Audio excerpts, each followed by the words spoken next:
Hello, everybody. Josh here from Kayfabe Central. Obviously, from Kayfabe Central. I'm so used to my TikTok intros, but welcome back to another post-show review. Where today we will be going over Monday Night Raw once again. This time from the September 8th, 2025 episode that just went down. Before I get into it, I want to thank everybody that joined in on the TikTok live.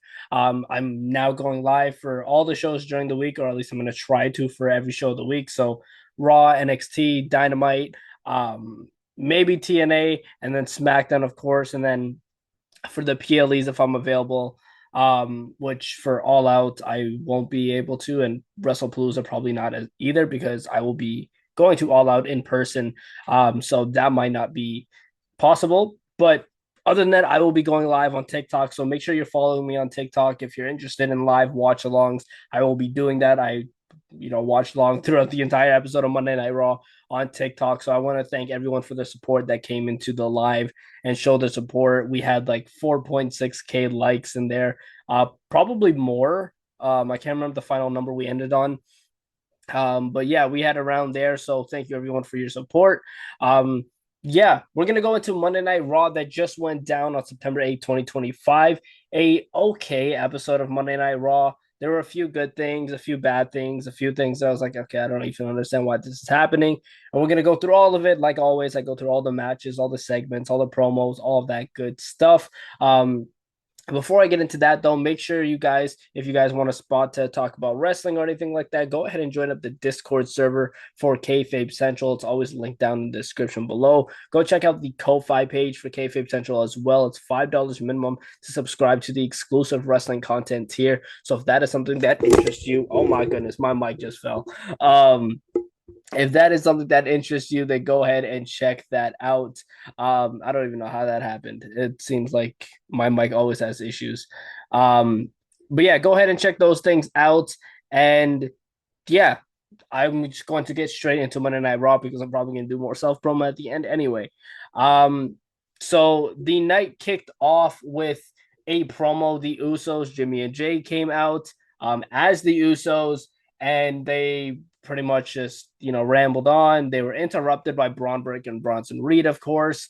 The Usos say Adam Pearce confirmed the match. The Usos against Braun Breaker and Bronson Reed from the Vision at WrestlePalooza, which we kind of all saw coming, honestly. But it's kind of cool to see the Usos back. They had a cool little fun promo where they were making fun of Braun and Bronson, and it felt like classic Usos all over again. And that only lasted for so long, and we're gonna get into that. Um, we then had a backstage segment. LA Knight had an interview where he said he wants at least one of the Brawns tonight. It ended up being announced that he's going to get Bronson Reed in the main event of Monday Night Raw. So that was that. AJ Styles defeated El Grande Americano by pinfall. The other El Grande Americanos tried to assist the El Grande Americano wrestling. Sounds like such a brain fart. Oh my goodness. It's such a mind clutter thing. Um, but then Dragon Lee came out, took the one of the El Grande Americanos out, and AJ Styles capitalized on that and won the match. A pretty decent match. It was an okay match. I'm still not understanding this whole El Grande Americano thing with the multiple El Grande Americanos, and then we have um obviously the other two are Tyler Bate and Pete Dunne. I'm still not understanding this dynamic between the Ludwig Kaiser, El Grande, and Dominic Mysterio. So I don't know. I still think that Ludwig Kaiser could be doing better things, but it seems like this is all that they have for him. Um, we had a backstage segment with Adam Pearce telling Io Sky that Stephanie Vaquer isn't here for the contract signing. Now, I said this in my live, and I swear that this women's world title is just cursed at this point because what is going on? Why was Stephanie Vaquer not here?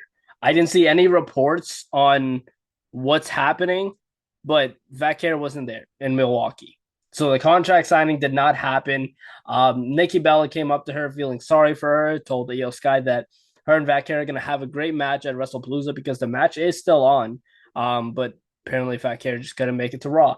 Um, their conversation was interrupted by Asuka. Asuka was just saying whatever. A lot of it was in Japanese, so I didn't really understand what she was saying. But then ultimately challenged Nikki Bella to a match because she got up in her face and all that stuff. So Nikki Bella accepted. Um, we then had Raquel Rodriguez defeat Lyra Valkyria by pinfall. That was that. Nothing happened. No Bailey return or anything like that. Um, so yeah, we then had a backstage segment. The War Raiders were talking to Penta, saying that they have his back. Adam Pearce then came up to Penta. Penta told Adam Pearce that he wants an Intercontinental Championship match, and Rusev came up to them, and Rusev said he wants an Intercontinental Championship match after beating Sheamus um, at Clash in Paris. And then Pierce made a match. Penta versus Rusev for later on tonight. So that was that. I was kind of excited for that match. I was like, okay, this is new and it's for something. Hopefully, Rusev eventually gets a shot at that IC title because it'll be cool to see Rusev hold the title if he can win that IC title. I just don't know if I trust WWE with a heel versus heel dynamic. I know Dominic Mysterio is kind of like a fan favorite now, so it may work. But yeah, we're gonna have to see. Um, I also forgot what was Worlds Collide is this Friday after SmackDown. Completely forgot about that. So yeah, I'm gonna have to be covering that. I'm probably gonna cover it. Um, yeah, after that, we had yet another backstage segment with Jimmy Uso walking up to Jey Uso, who appears to be leaving the arena. And Jimmy Uso saying, "Oh, we got to help LA Knight tonight against Bronson Reed." And Jey Uso wasn't having it. He was saying, "No, that's not his problem." Um, because LA Knight did almost accidentally hit Jey Uso, and Jey Uso thought he was actually coming for him. So yeah, that was that. Jey Uso said he doesn't want anything to do with LA Knight and the Vision. Um, we then had the AJ Lee promo. AJ Lee came out wearing Becky Lynch's Intercontinental Championship. Completely forgot that she took that from Becky on SmackDown. But yeah, she skipped out to the ring. It was really cool seeing this, man. Really nostalgic. She was just having fun with the crowd, and like, there's gonna be people probably that are gonna nitpick this promo and be like, "Oh, it wasn't a good promo, and she didn't really have anything in it." She was just having fun, guys. It's her first Raw back after 10 years, and she was having fun. She was talking about how her mental health journey was going and how everything else was going and what she's been doing for the past 10 years, how she became an author and how she went to therapy. And honestly, I love that because, mental health is extremely important. And I think it's fantastic that she got the opportunity to express that in front of everybody else on her first Monday Night Raw back because sure, give an explanation on where you've been, what's been going on. And she even reintroduced herself. My mic is like slipping. Um, but she even reintroduced herself. People forgot her. So that was cool. Becky Lynch then, of course, interrupted the promo. She was pretty much asking for her title back. And then AJ tells her to come and get it. She lays the title in front of her. Seth Rollins then comes out and asks AJ as well, just hand over the title. It's simple as that. And AJ says, sure, as long as you guys accept a tag team match challenge between her and CM Punk versus Becky Lynch and Seth Rollins. Rollins then goes into the ring to grab the title from AJ Lee, but AJ Lee blocks his way. A little bit after, CM Punk comes from behind, goes for a GTS, and then Seth Rollins rolls out of the ring and accepts the challenge. Becky Lynch doesn't look too happy about the challenge being accepted. But yeah, we are set for that tag match at WrestlePalooza, Seth Rollins and Becky Lynch for CM Punk and AJ Lee. Another match that we thought was probably going to happen as well, especially with AJ Lee returning on SmackDown. So this match makes sense. And yeah, it should be fun. It could be a fun watch. Obviously, we haven't seen AJ Lee wrestle in 10 years. So maybe we'll see her wrestle a match on Raw next week, or maybe SmackDown, something like that before WrestlePalooza. Maybe we'll get a bit of a warm up match, or maybe WrestlePalooza will be when we see her wrestle for the first time in 10 years, which is probably the likely option they're going to go with. Um, we then had a video promo for Bailey, still being talked to by both gimmicks, the hugger gimmick and her like ding dong hello gimmick. they need to do something with this already. Because I am just not enjoying it. I'm really not, and it's not making sense to me. It's not clicking with me what they're really planning here, and it's not even a good thing. It's not like, oh, you don't know what they're gonna do next, kind of good. It's not good at all, and they need to make up their. I don't even think WWE knows what they want to do. To be honest with you, I really don't. And so this Bailey thing, this Lyra thing, I don't know where they're going with it. If they're gonna have a feud again, if they're gonna tag team, neither of those are anything that I'd be interested in. Um, maybe Bailey brings back the hugger gimmick. Maybe she brings back the ding dong hello gimmick. Who knows at this point? Maybe she comes back as a whole new character. I don't know, but I don't have any interest in seeing Bailey and Lyra again. I really don't. Um, so yeah, that's my take on that. We then had Rusev defeating Penta by pinfall with some help from the New Day. Of course, the New Day had a segment during commercial break. So if you're international, you would have seen it. If you're not, then you wouldn't have. Um, but pretty much trying to get Vic Joseph to sign a petition for to ban the Mexican Destroyer. So that kind of gave me the inclination that the New Day's not done with Penta, unfortunately. Um, but yeah, Rusev defeated Penta and maybe books his shot for a future shot at the Intercontinental Championship against Dominic Mysterio, who has a match this Friday for the AAA Mega Championship, and it's very possible that he can walk away with that Mega Championship. Um, yeah, very very good chance that we can get two title Dom after this Friday. What else happened after that? We had Oscar defeating Nikki Bella by submission, and that was just a match. Kairi Sane didn't really get involved. Oscar kind of forced her to get involved at some points, but in the end, Oscar defeated Nikki Bella with the Oscar lock, and that was that. The match was fine. It was whatever. I wasn't really too into the match to begin with, but yeah, backstage, Dominic Mysterio got questioned by the Judgment Day, Finn Balor, JD, Raquel, and Roxanne about his relationship with El Grande Americano. And Dominic Mysterio pretty much said, well, I wouldn't have needed help if you guys didn't get banned last week. And, was being really defensive about the whole connection with El Grande Americano when they questioned him about it and then left the locker room. And Roxanne Perez was the one to leave the locker room to go talk to Dominic Mysterio. Um, so yeah, that I honestly, and somebody in the chat of TikTok brought it up. It's about time for Finn to turn. It's about time for the Judgment Day to just disband. And I want Finn and JD to be doing their own thing, or maybe even Finn to go off on his singles and JD to go off on his singles because they're both great competitors. I want Roxanne to be doing her own thing. I want Raquel to be doing her own thing. I want Dom to be doing his own thing. I'm just ready for the Judgment Day to completely split, and I think it's long overdue at this point. Um, yeah, I just think that they need to split them up because it's not going to get any better from here. And it genuinely seems like they're running out of ideas to write for the Judgment Day, but they don't want to split them for whatever reason. Um, we then had a backstage segment. Oscar alongside Kairi Sane got into an altercation with Nikki Bella. I forgot to write that on the website. I don't know how I did that, but got into an altercation with Nikki Bella. Rhea Ripley then came to Nikki Bella's side and got in Oscar's face. And Oscar said she's the top woman at WWE. Said some other stuff in Japanese that I didn't understand. Um, Kairi Sane just kept quiet. Oscar walked away, and Kairi was just standing there like she's been doing for these past segments.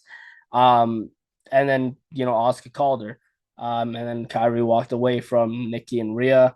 So again, I don't understand this. I don't understand what's going on. It just needs to stop because this feud is not good. Whatever this is, it's not good. And yeah, I don't know. Whatever comes out of this feud, I've thought about multiple, different outcomes for this feud. I have no interest in. I really don't. The way that they're going about this is just really weird and awkward. And Yeah, it's just very strange, this feud. Um, we then had Bronson Reed defeating LA Knight by pinfall. A little bit help from Braun Breaker because he got up on the apron. Knight attacked him, but then Bronson hit him with a Death Valley driver. Apparently, he has another name for it. Like he actually named the finisher. It's not called a Death Valley driver for him, but I can't remember what he calls it. So we're just calling it Death Valley driver. But he hit that to win the match. After the match, Jimmy Uso came out to attack Breaker and Bronson. Um, Jimmy got beat down by Breaker and Bronson. And then Jey Uso came out, who we thought left the building. Obviously, he really didn't. Jey Uso came out to make the save. However, he also gets beaten down by Breaker and Bronson until LA Knight makes a save with a steel chair, attacking Bronson when he's about to go for the tsunami and sending them running. Um, Knight then helps up Jimmy Uso. And then when he turns around, he eats a spear from Jey Uso, who's standing right over him and saying, now we're good. Jimmy Uso looks conflicted. Um, yeah, some tension there brewing. So that's what I mentioned in the start of this recap that, they were on the same page for just a little bit. And now it seems like they're not. And it seems like we're probably going to get a Jey Uso heel turn, which could be very interesting, especially if booked well. He started reciting things that Roman Reigns would say, and Jimmy Uso called him out on that because, he's like, I'm going to smash the Vision. Um, yeah, Jimmy Uso called him out on that, so it's possible we're gonna get a heel Jey Uso, and I hope he doesn't turn on Jimmy Uso. I don't want to see that again. I don't want to see that whole story play out all over again. Um, Maybe Jimmy Uso joins him in being a heel. That'll be pretty interesting. But I don't want to see Jay turn on Jimmy. But yeah, that was Monday Night Raw for September 8th, 2025. A okay episode of Monday Night Raw. Like I said, there were some good things. There were some things that I just didn't like at all. But that's Monday Night Raw for you. And to be honest, it was a slightly better episode that they've done in the past couple of weeks. But that's still not saying much because there wasn't a lot to this card. We only had one, two, three, four, five. I mean, five matches. That's typical for WWE on a show, but a whole lot of segments, and that's just again typical WWE. Just segment after segment, promos, all that stuff, just packed together. Instead of booking a little bit more matches and getting some people more ring time, but I guess WWE doesn't want to do that. Um, yeah, let me know what you guys thought about Monday Night Raw for September 8th, 2025. I've been like talking all night, including the live, so my throat is starting to hurt now.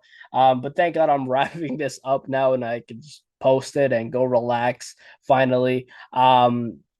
But yeah, let me know down in the comment section below what you thought of Monday Night Raw. There's also a multitude of different ways you can let me know your opinions. You can go ahead and let me know on Spotify. Obviously, like I've mentioned before, these post shows for the weekly shows are not on Spotify, strictly only on YouTube.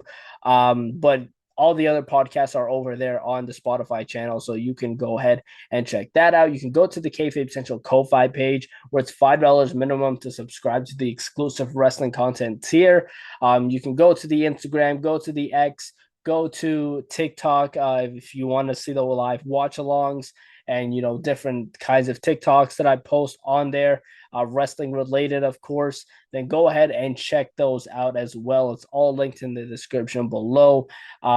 Yeah. Once again, let me know what you thought about Monday Night Raw. I will see you guys tomorrow night for the NXT post show review. With that being said, take it easy, y'all.